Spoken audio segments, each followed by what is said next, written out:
আগ মুহূর্তে মনে হলো একটু ভিডিও করি।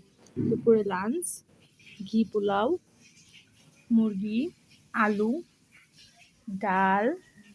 এটা আমার হাজবেন্ডের খাবার, সে আসতেছে। এটা আমার, সে অবশ্য এতগুলো খাবে না, আপনারা আবার ভাববেন না আমার জামাই এতগুলো খাবার খাবে।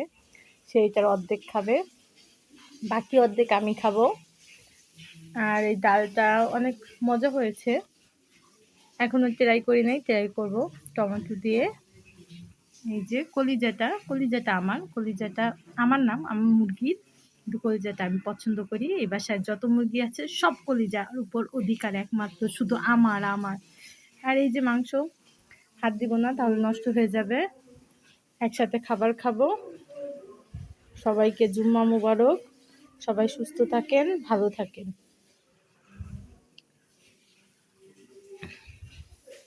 এই যে খাবার খেতে আসছি, পানি নিয়ে আসবো না এটা কখনো না, এই যে পানি নিয়ে আসছি, আমরা বোতলে ইউজ করি, গ্লাসেও খাই।